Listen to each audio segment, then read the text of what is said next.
So welcome to this first of the two afternoon panels. Christopher Woods again, I speak too much. So we're doing strategic thinking and vision. And first thing I'll do is I'll just let the panel quickly introduce themselves. I think we've seen everybody before, so we'll just do a quick run through. And we've had everybody's first computer as well. Actually, as we go through, what was your favourite computer? Simon? Oh, my favourite computer was my CDC 7600, Cool. which was given to me in my first job. It's like, this is the difficult one. I'm Simon Burbidge. I work for DRI. I've got lots of experience in various aspects of computer sensors and HPC in a variety of different places for a couple of years or so. Chris Jewell, Lancaster University. I'm a professor in statistics that does a lot of epidemic infectious disease modelling and uses a lot of GPU compute. My favourite computer, probably my Acorn A3000 as an early ARM adopter. Bead. Oh, sorry. Bead. Yeah, but only the Grace Hopper bit, right?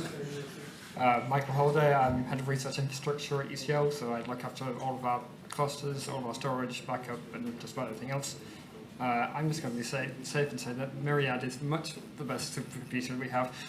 Otherwise, I'll get in trouble from our deputy director.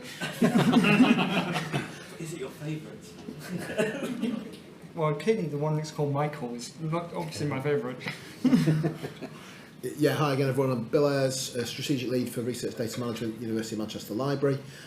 Maybe not a favourite, a very memorable computer in a job 20 plus years ago. I had one of those really nice IBM ThinkPads, I think it was a T-series, where when you opened it, the keyboard kind of pops out in butterfly fashion. So it was much smaller in terms of putting it into your bag than it looked, and it was great. That would have been a ThinkPad. It was, yeah. Hi, Simon Hood, Head of Research Platforms in Research IT, also at the University of Manchester. So my team develops and supports the specialist IT platforms used by the researchers, compute, storage, VMs. We also do some work in Amazon and so on. And my favourite computer is also a ThinkPad. It's actually this one, which is about nearly 7 years old now, but it's got a lovely keyboard with lots of travel on it, as all ThinkPads do. And University of Manchester's current supplier for laptops, I think, is HP, and I hate the keyboards. So I'm hoping we go back to Lenovo soon. Cool. And I should also say my favourite computer is my Mac Studio, which you would have to prise out of my hands if you tried to find a cold dead hand, because it is a fantastic machine, unified memory of course, but the fact is when you're using it, it's basically 6 watts, and if you really push it hard, it's doing wonderful things, it will go up to 30 watts.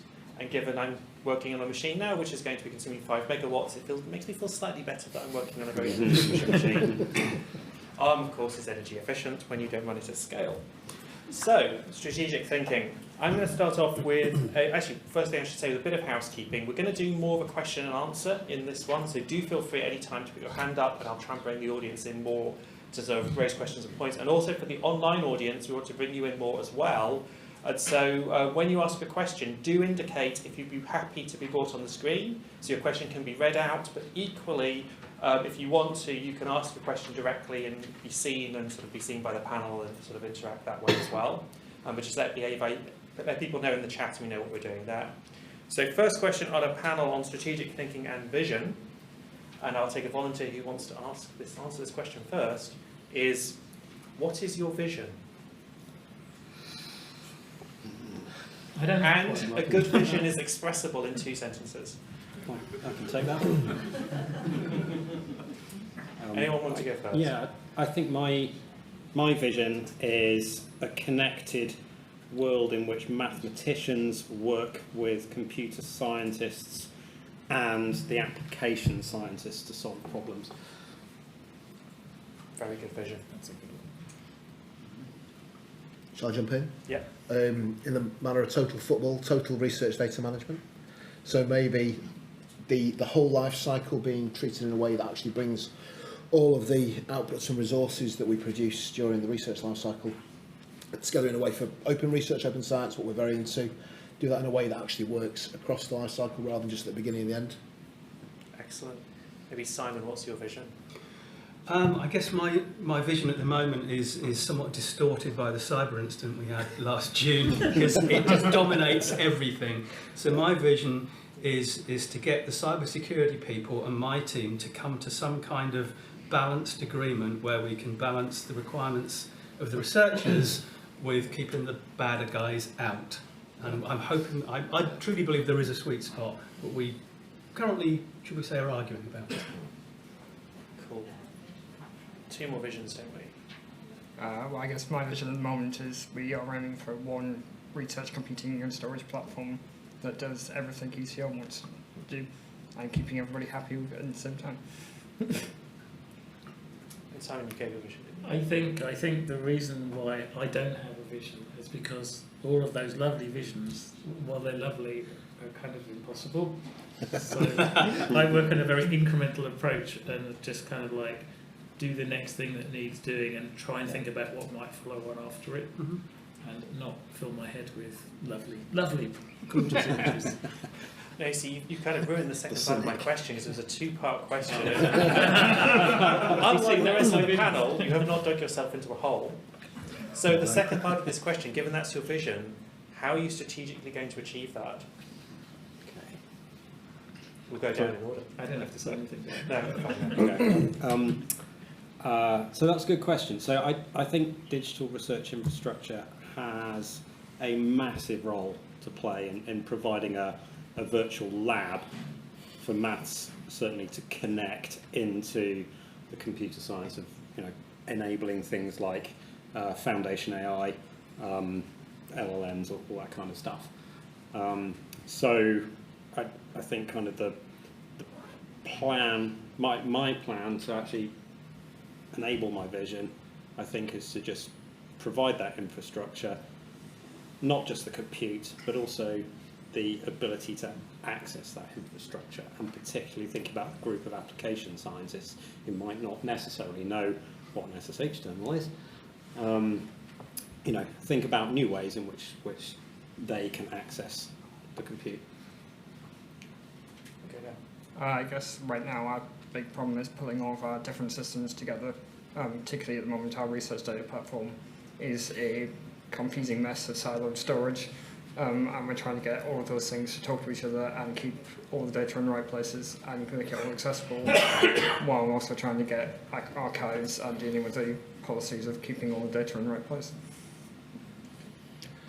Okay, so I think fortunately my vision is not necessarily potentially entirely achievable, but we do have some great levers already at Manchester to kind of make bits of this work. So the Libraries Office for Open Research is already very focused on improving, like I say, our understanding of and the ability to report on and to help researchers work with open outputs throughout the life cycle. The Research Lifecycle Programme that I've talked about quite a lot in previous panels is also a great way to facilitate this with projects and with funding and resource. So that's actually those two things working together, and we've got a great working relationship with colleagues in Research IT and the RLP. That's those are the steps that will get us there, I think. Simon. Okay, so the question was how do we hit the sweet spot between allowing researchers to do what they want to do and keeping the cybersecurity people happy? Okay, so that sounds impossible, but there is a key to it, and the key, in my view, is getting the network design right for the campus and the data centres. Some of you may remember that I spoke yesterday about our disastrous network transformation over the last few years. Well, that's been stopped, and we've basically started from scratch, and we've got in, thankfully, a great network architect. And I have bent his ears, burnt them off for weeks on end, and now he runs away in terror at the sight of me. But more seriously, he is coming up with some really good ideas for the network design for the campus, the data centre, with zones, role-based access control, all these good things. And if we get that right, then everything else will just follow naturally and very easily. So that's the key, network design. So I really like your answer, because for me, when you think of vision and then strategy, if we go at a higher level in terms of vision and strategy, vision is really about the destination you're trying to go to, and you can't get all of the details. You don't write all the details down to begin with. You can't answer all the questions, climb Everest in one go. But that vision then gives you principles. And principles are then how you then make decisions. So the principle, if you have to have the network right, is then driving, I'm guessing, all of your individual decisions on building RBAC and building other parts within that. Yeah, I mean, you can, you know, limit blast radius, all those kind of things, manage risk. That's what keeps the cybersecurity people happy. So thinking of those in terms of principles that you're trying to like guide the decisions that you're making, what would you say your principles are when you're sort of in your day-to-day job? What is the I mean, Simon's already answered in terms of that sort of the network part. If you want to expand, please do. But what's the principle you apply as you're making your decisions and choosing technologies?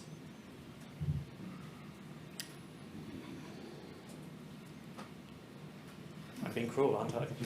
That's a really hard question. Yeah. So Did I? Oh, yeah, a mechanism, not a principle, I think, which I find really useful, is kind of divide and conquer. Yeah. So break up your big problem into smaller ones which are which you can recognise as a whole and attractable, and solve those individually. Anyone else? Yeah, you're giving me some time to think now. So I think from an academic perspective, I think my principles are that are to really follow the purposes of a higher education institute. So I think nothing happens without human resource, right? I mean, it's fairly obvious.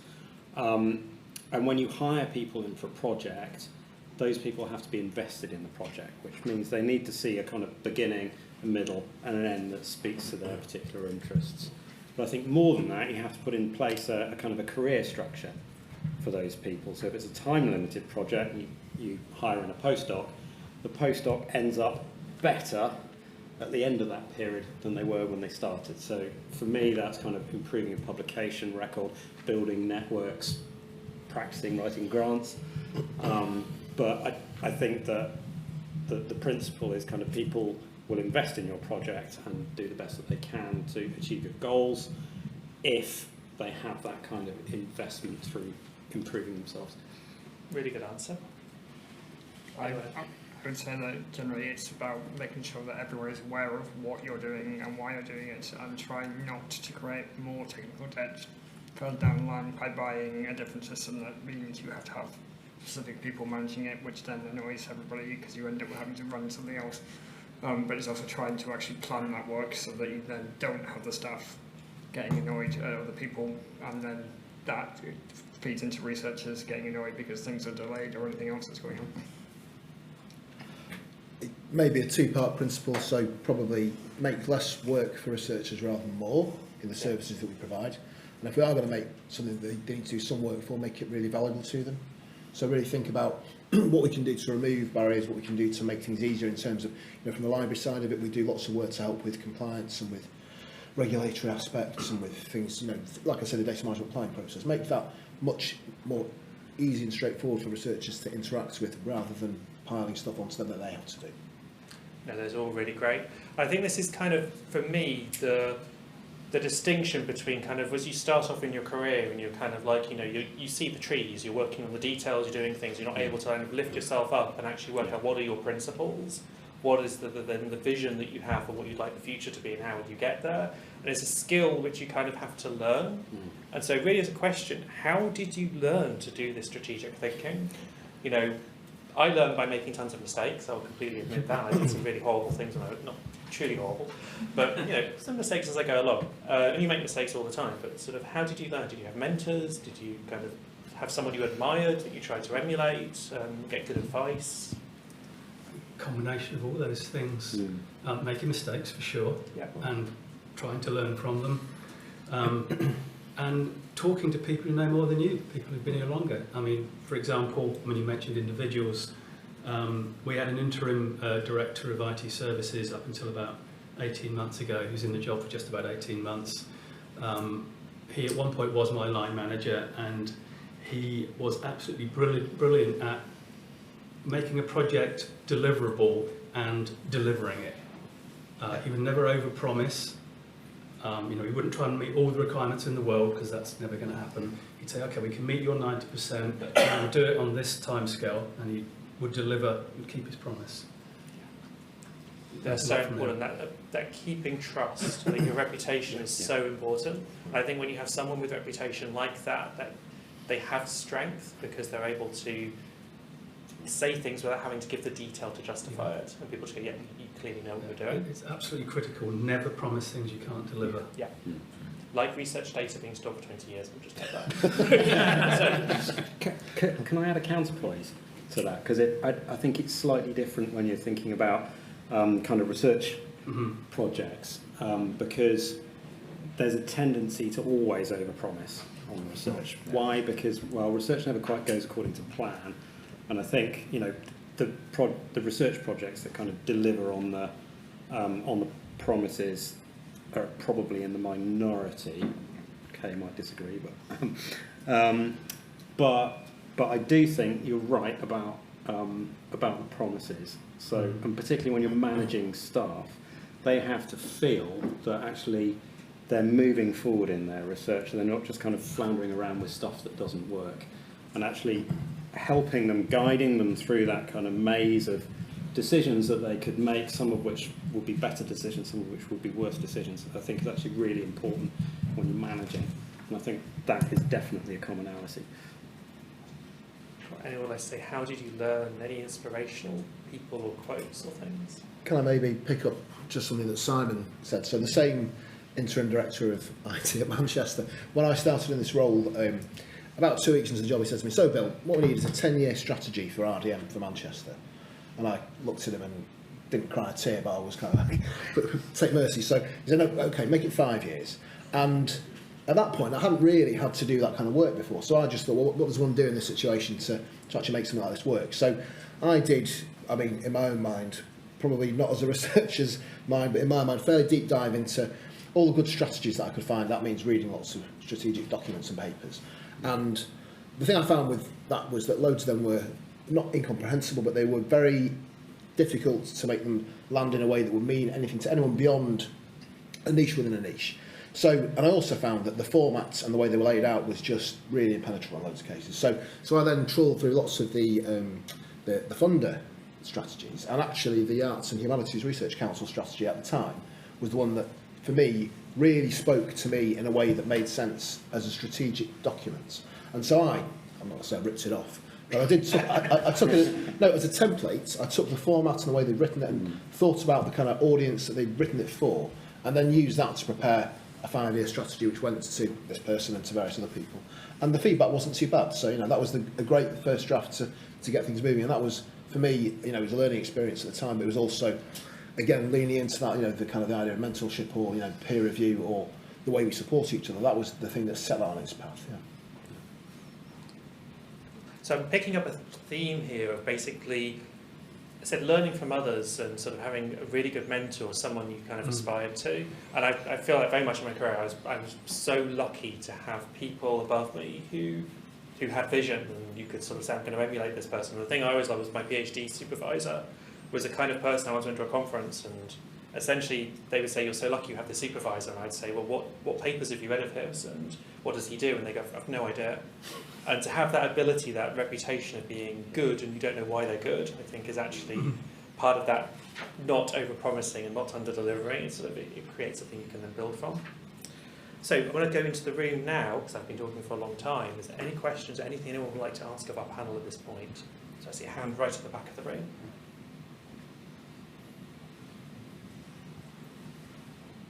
Some people online want a question read out, so we've got two. One is, what are the best strategies to get people on board with your ideas, especially those who immediately say you can't or won't be able to do that? Really good question. So first thing is those people need to spend the time to understand what you're saying. It's very easy to go, oh, that's a rubbish idea, yeah, I know better than that. And I learned that the hard way. It's like you spend time, try and understand what's being proposed, try and understand the details, and then have a discussion. And if it's you presenting the idea, then force those people to take the time to listen to what you're saying, ask them questions, challenge them, so you can discuss the details, and then the understanding will hopefully come through. I guess I've had a couple of those situations actually over the last sort of 2 or 3 years. And and I was given a really good piece of advice by somebody who is a mentor. He said, well, if at first you don't succeed, keep knocking on the doors and continually ask yourself. It comes back to kind of inclusion, really. Continually ask yourself, am I presenting this idea in the right way? Am I capturing those people's imagination? Am I trying to really think where they're coming from?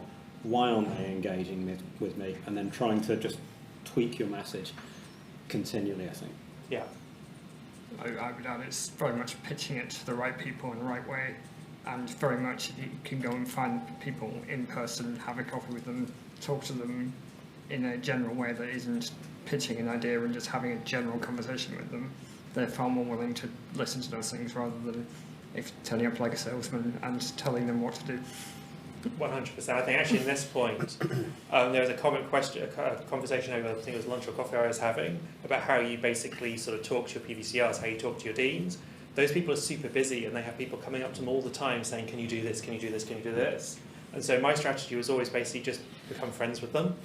And basically they knew when I went up to them, I was just going to have a chat and we just have coffee, or you just basically, I'm never going to ask for something. And when you get that relationship, it means that when you do say, can I have 5 minutes of you, they make 5 minutes for you. But you've got to be really good with those 5 minutes because they're all over the place because they're so busy. Yeah. Anyone else? Yeah, I mean, maybe if this leans into something that Kay said in the previous session around writing a persuasive grant funding application, that if you can think about those people you need to influence and you need to persuade them, if there's something that you're doing in your strategy or your vision that is in any way aligns with something that they're interested in, then make sure that you do, bring that out and don't ignore that there's going to be commonalities. A university like any of ours is going to have strategies and visions cut right through it, and if you can tie it into something else that speaks to them, then make sure you do. And actually on that point, I'm going to put raised hands. Who here knows their university or institute strategy? Okay, you are the successful people. If you don't know your institute, your organisation strategy, I suggest you go read it. Sometimes these documents are extremely dry, but ultimately that is your boss and your boss and all of your bosses above them saying, this is where we as an organisation are going. And if you go to them and say, I don't want to go here, I want to go over there, it's a much harder conversation. You can try and influence it, that's where you go higher up, but at least know where everyone else is supposed to be going to. I guess something that occurs to me, if I go to my boss and want to do something and he says, no, you can't do that, maybe I need to listen and think, well, maybe he's right. Yeah. Because the last thing you want to be is that person 3 years down the line who spent 20 million quid and you've not delivered because, well, it was never going to happen in the first place. Yeah. 100%. I think another piece of advice I have for that question is something I now really lean into, which is never say no, but say yes if. So when someone comes to you, I think particularly for those with some more leadership positions, when you have a junior person come and say, can we do this? Yes if we can. So yes if we can build this kind of network architecture, or if we could invest in this thing or build that, and then the conversation turns into what is the actual project and the scoping of it. And we use this a lot with the RSE group, in the sense of then it's not a yes no, it's a you now need to go to do some work to work out the resource for it. And so it's an interesting conversation at that point. Do you have to be careful that your bluff isn't called? No, because at the end of the day, the thing is, it could be yes if you go and win £100 million and you do this and you influence government to say that, and at that point, suddenly, congratulations, you're really successful.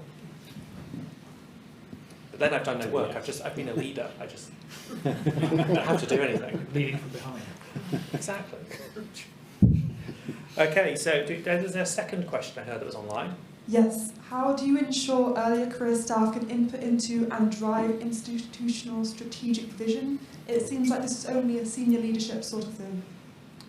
Really good question, and this is why I'm sorry for jumping in, but I would say we have a new VC at Bristol, who's Evelyn, and what Evelyn does is she does an open, door policy set at a regular time every single week. Anyone in the university can sit down and talk to her, and it's fantastic. And I'd say they're humans, just go and talk to them, have coffee with them, ultimately, because most of the time they're dealing with rubbish, And just having someone come up to you and say, how's your day? Oh, your calendar must be awful. You know, here's a drink. You know, become friends. It's a hard liquor. So, answering the question. So I think it's a really hard thing to do successfully. And I'm absolutely a fan of kind of open shop, you know, kind of focus groups and that thing where you sort of include people from all levels of the university. That means that the RECRs actually do get to talk to the upper echelons in often quite a small group. We have to be really careful to manage those focus groups from an inclusivity point of view, because not everybody feels comfortable to come into a room and actually talk to somebody they know as the Vice-Chancellor. So actually, I think focus groups are a good way to do this. The same as a suggestion box, really. But I do think that we have to be very, very careful how those are managed. Yeah, I think coming to the question of sort of introvertness versus extrovertness or neurodiversity, and there is a challenge, actually. I think you're right completely, because leadership is about a little bit socialness, and how we make sure that that is not a barrier. I think an open question. I'd be very interested if anyone has any ideas on that.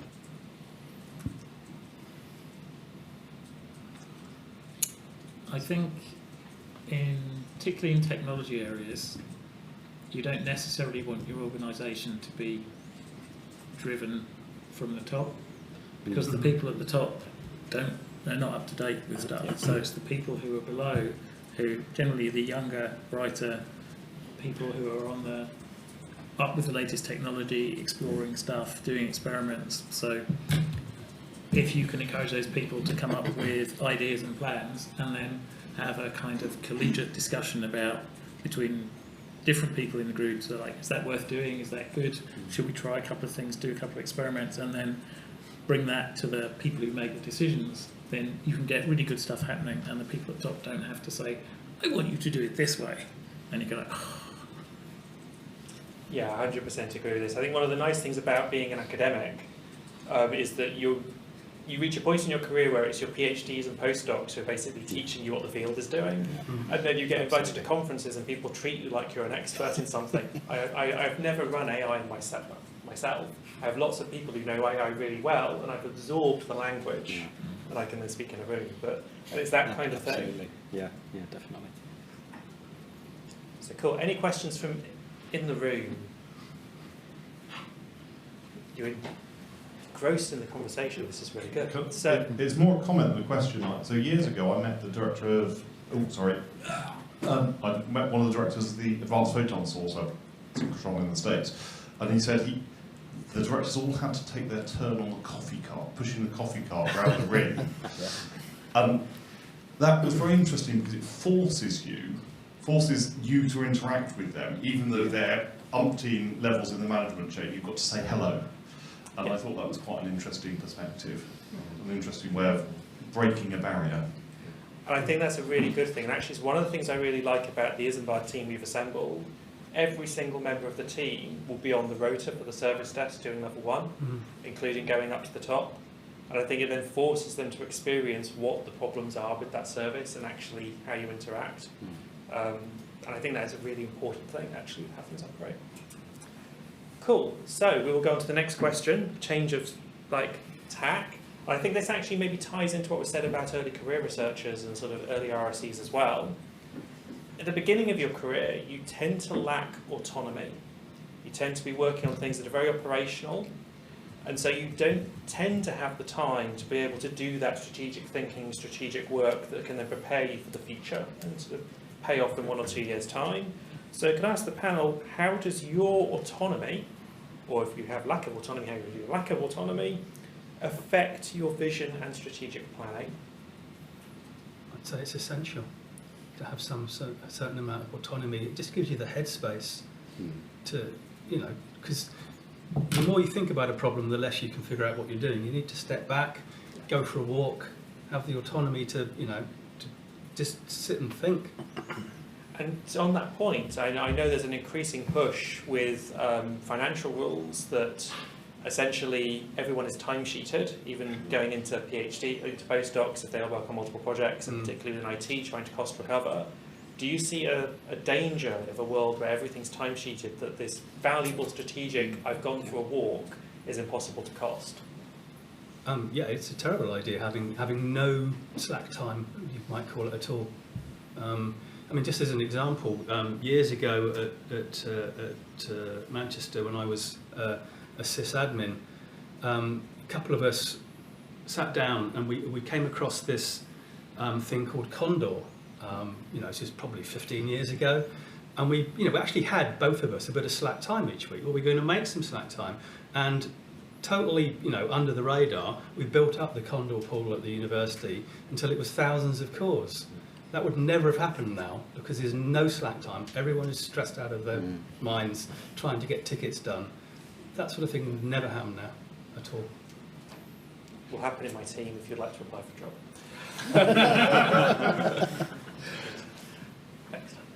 I mean, I think that's quite interesting because this is something that the big techs have kind of realised with their software people, that they actually get timetabled half a day a week to actually just work on their own problems, in which you can have that sort of autonomous space. And they've realised the value of giving people that space, because occasionally a really good idea turns up that can then benefit the company, whether it be implementation of a Condor cluster or writing a better Condor or what else. So I do think that's something I'd certainly try and do, is to kind of encourage certainly my postdocs and small number of PS staff around me to really try and just kind of say, well, maybe we're missing a facility in the department, for example.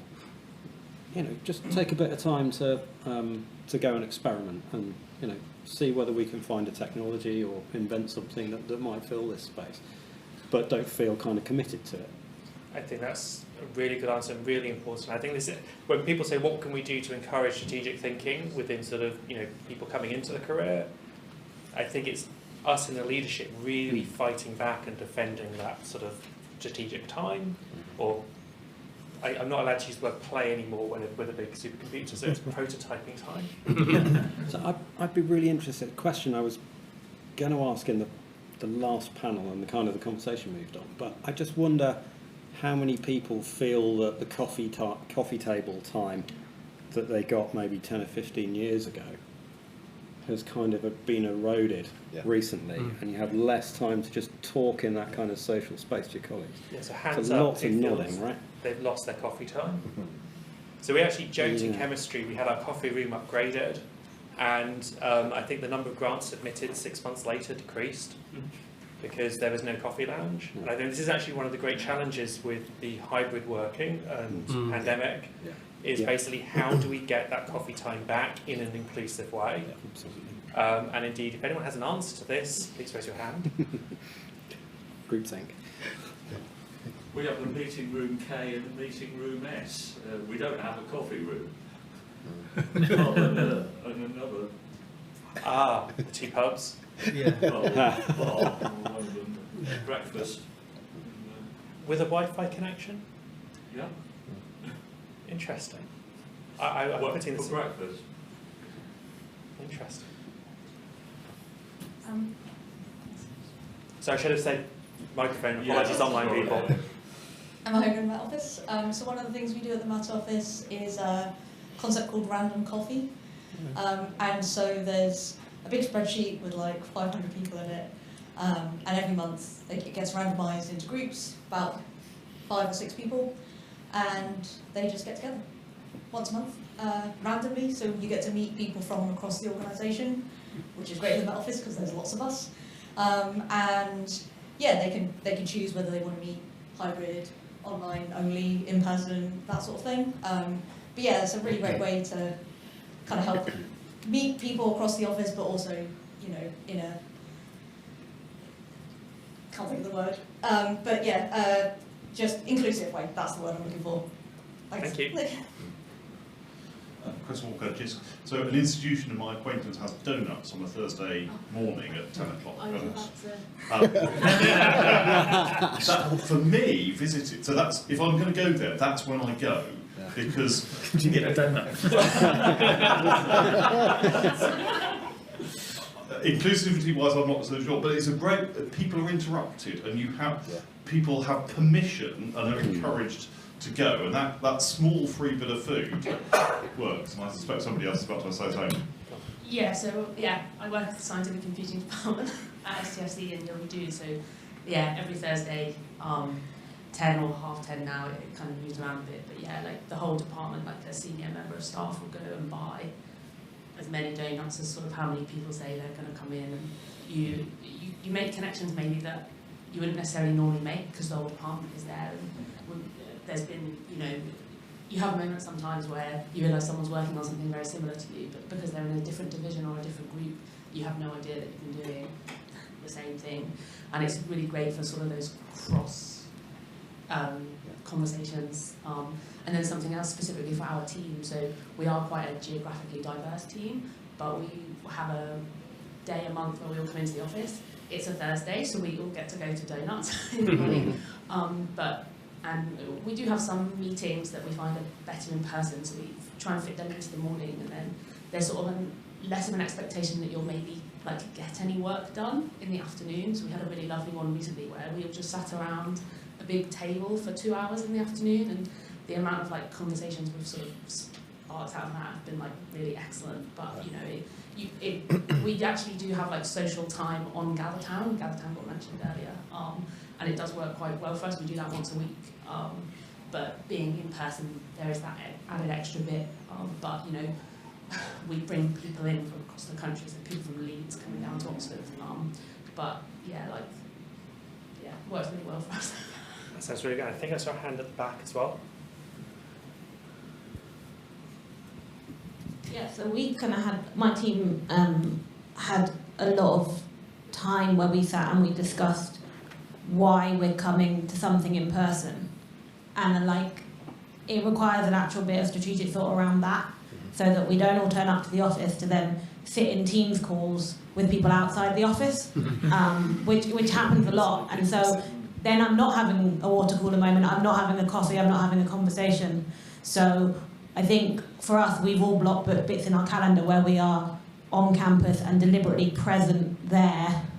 Like I go to a meditation thing that's on a Wednesday if I can make it, and things like that, because universities and other research institutes, we want them to be nice places to work. We can't offer everyone great salaries, we can offer people flexibility, we can offer people benefits in kind, we can offer people like really good teams to work in. But if you've got managers and people who haven't been thinking about that, then it becomes very much you need to be time-sheeted for every minute of your day, you don't get any personal development time, there isn't anywhere for you to go. And so I think some of it is actually kind of encouraging our leaders to get better managerial and better leadership training, because we often find people who don't come from that background and don't think about it and are like, this is how it was always done for me in my research group, so now I'm going to inflict the same thing on you. So we've, no, but it's true, right? Like you kind of grow up in that ecosystem. And so we've actually had quite a long, weird hour-length discussions on why are we coming in and for what purpose, so that then when we're in, we have the permission to go do those things, rather than just sit in 6 Teams meetings and I've done an hour-and-a-half train commute in each direction for no reason. No, I think that's a really, really good point. And actually, I'm going to kind of go on that point for a second, because I'm going to move to a second question, but then I will take more questions. You said there, basically, the bad managers, and I'm going to call them bad managers, they're probably trying their best or whatever, don't understand what we're doing, and so they make the wrong decisions. The reason that they're there and they don't understand what they're doing is because they don't come from the field, because people in our field tend not to want to go up into their management position, and so the vacancy gets filled elsewhere. And we do have, I think, in our field a kind of a desire to stay at the coalface and not go up, but it's like you get the politicians, you don't, if you don't become a politician, then the annoying people become politicians, and the same way with management. If you don't go to management, the annoying people go into management. So the question I wanted to ask to the panel, you're all leaders, why did you go into leadership? absolutely agree with you that I don't think anybody here wants to be a manager, and I think somebody who would be a good manager is somebody who likes managing.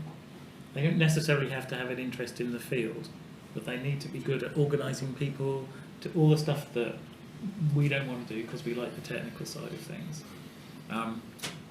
And I guess the ideal person for senior leadership, what I hate leadership, that's a bad word, is somebody who can see both sides of it and can try and merge those together, do a bit of politics, but also retain some interest in the technical side of things. And I think several people have been intimating, skirting around, are actually saying, like, a really bad workplace is one where you're kind of sat on and crushed and have to fill out timesheets and it's bureaucracy all the way. And that means you don't work as well. If you're given the room to be creative and to work in a happy working environment, you're going to be happier, you have a better working life, and you're probably going to do better work, I'd say. I completely agree. Why did you become a manager? I guess I'm an inveterate problem solver. If I see a problem, a hole in the organisation, or the research question, I like to try and address it. And I think that most of these things are things that we can't address on our own. So I like to pull together teams of people to then kind of from different kind of skill sets and disciplines to actually try and address these problems. So I kind of fell into it, I think, just through pulling people together to tackle problems. When you were young, did you ever I'm going to be a leader, or I don't think so. No, just kind of fell into it, I suppose. I guess, again, I sort of fell into it in that I'm one of the few people in UCL that knows all the storage and the HPC side of things. So I sort of fell into that role where I had to manage all of it as it all got pulled into one team. But I guess it is very much about balancing the politics and the paperwork and other things, but giving your team the autonomy to be able to do the things they want to do and be able to do them well, and trying not to stress them out with trying to do 10 things at once, which is not always possible, but we try and avoid it.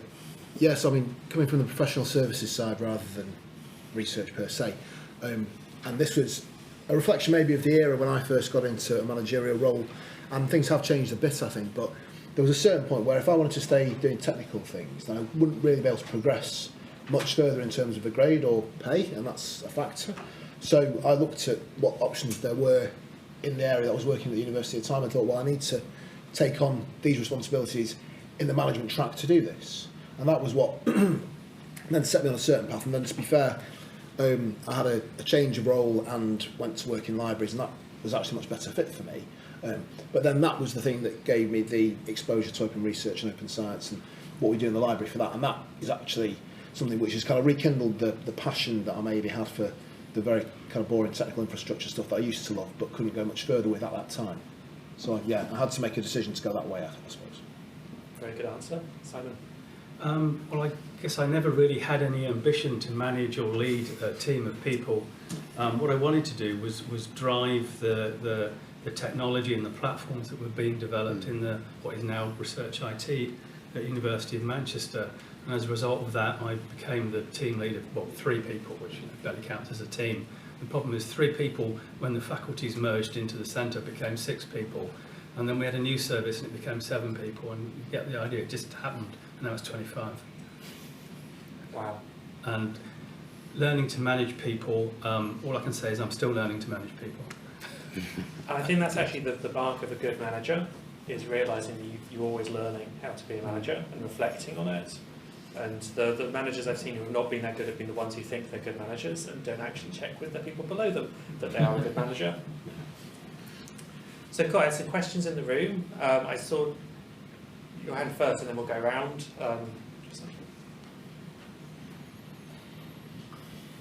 So just really quick, nobody had, on the previous point, nobody had mentioned the researcher Concord they were supposed to have 10 to 20, I can't remember the exact number, some fraction of the week dedicated to individual research, and so thought I'd raise that. And I think that's a really good point. I think this is also one of the examples of the differences between what is said and then what finance requires. And you can't, where do you bill, which grant do you bill that 15% against, I think you can't bill it to all of them. But or you can alternate it week by week, but then it just is fun. But yeah. But I think that goes to the heart of what I said about, kind of a successful research project, just thinking specifically about the Concordat, is that somebody coming into the project should be more competitive at the end of that project to enable them to go on to another role. And I think that's really what the Concordat's about. It's not about saying, okay, I've got a 3-year UKRI grant, but actually I'm going to employ my postdoc in perpetuity. It's not what it's about. It's enabling them to be more competitive than the next person at the end of that grant. Yeah, we are university. Those of us in universities, we are meant to be producing the people who will then go on and do things. Yeah. If we're trying to hold on to them forever, potentially there's an argument we shouldn't. Mm-hmm. If they're very good, we should let them go and then train the next person and have a pipeline of people that we bring through. Yeah. Cool. Any other questions in the room? Again, on the subject of carving out time, I'm experimenting with letting things fail, because there's always this mindset of doing whatever it takes to make it work.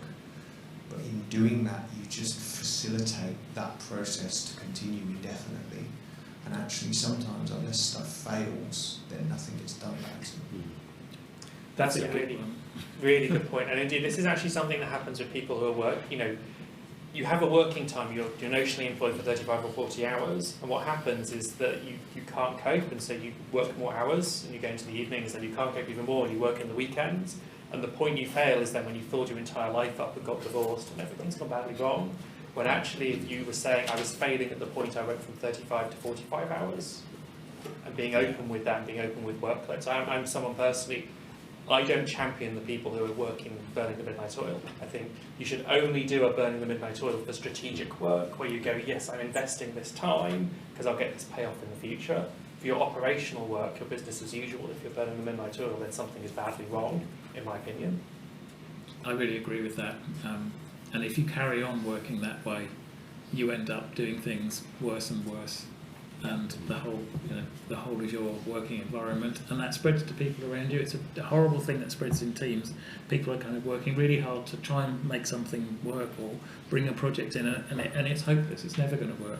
But you work so hard to do it, you get tired, and that encourages you into bad working practice, and it all snowballs.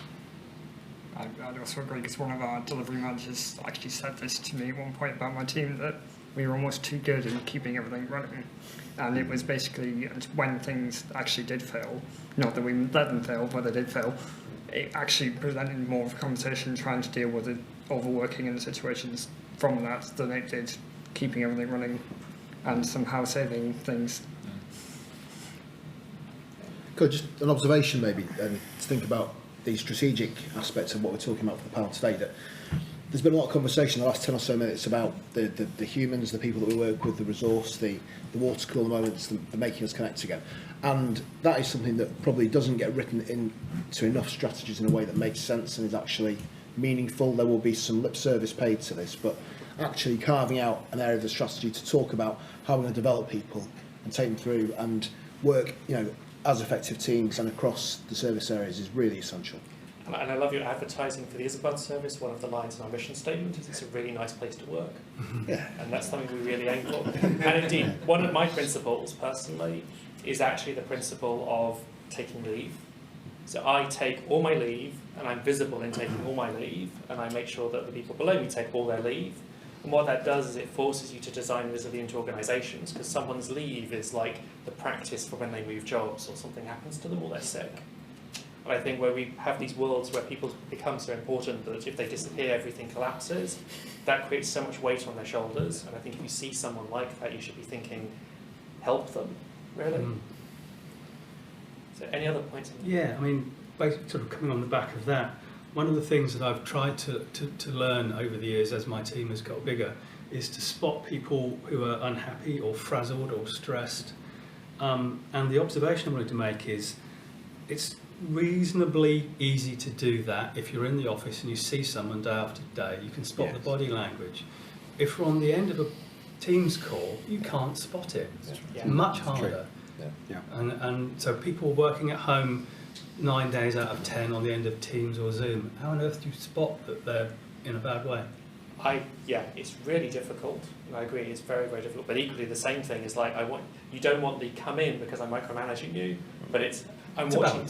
But I think part of that is that trusting environment, and part of creative strategic thinking is creating a team where you have that trust, where you're not watching them. It's just they're naturally in, and you're there to help. You're not there to tell them off. So cool. Do we have any other questions online? Because I realise we've gone for a while without online. Nope. Any other questions in the room? Yes, that you've been waiting for. Oh, sorry. That's why I got. Yeah. Leading by example. Nobody mentioned that yet, but no matter if you try to deny that you are doing that, I am assuming you are doing that. And my question is, care to mention one, maybe two things, as by leading by example, you know you will not succeed at first try at least, but you will keep on doing it if you care. Thank you. I think that's a really good point. I think actually leaders have a responsibility to show they fail. And one thing that I'm always very conscious to do is actually do the visible fragility of the I'm finding this difficult, or I don't know how this works, and be really upfront of it. Because the people below you tend to actually think, you reach a point in your career where people think you're a god and they don't want to talk to you and everything you say is right. I'll go across to the panel. It's very annoying. Be kind. Be kind, yes. Absolutely agreed, and be human. I tend to actually use, probably not so much my junior PhD students, but certainly the senior ones, and also my postdocs, actually as a sounding board. If I'm finding something difficult, I say, this is what I've been doing today, I'm finding it really hard, this is how it works, any thoughts on the matter? And I try and actually just sort of engage them in the process of trying to make that decision, or write a really hard grant proposal, whatever. And I think they get an insight into my life doing that, which I think is useful for their career progression. And I often get some really good ideas from them. I'd say it's being upfront. If you make mistakes or you get something wrong, be clear about it. Don't try and hide it away. Improve the team and accept that yes, people make mistakes, but it's not about blaming, it's about learning from them, about figuring out how to not do them again, hopefully. I mean, for me, make sure that I give people credit and give them praise. So there's never an idea that comes from the team that I'm going to claim is mine. If it goes further up and works, I'm scrupulous about that, because it happens all the time and you don't want to be the person that's doing that. Chris, you mentioned about making yourself seem, not a god in front of junior people, or admitting that you've got weaknesses. Takes me back. I remember a time a few years ago. I met a colleague. It was before COVID. It's about 5 years ago now. Just walking between buildings, between lunch, and he was clearly in a really bad way. And the approach I took when I went up to him, as a friend, instead of asking what the problem was, I just randomly started talking about problems I'd had in the recent past. And immediately the conversation flowed and he opened up.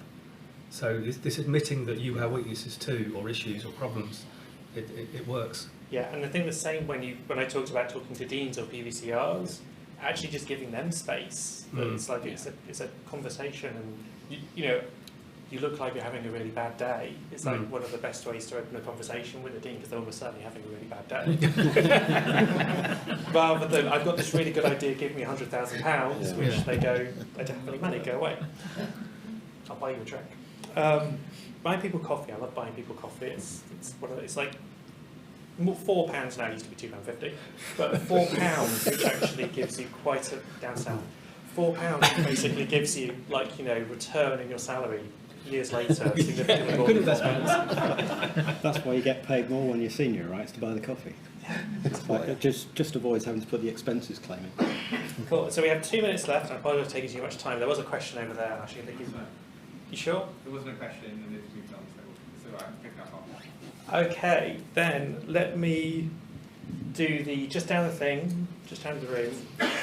one piece of advice to our DRI community of when they become a leader, what should they do?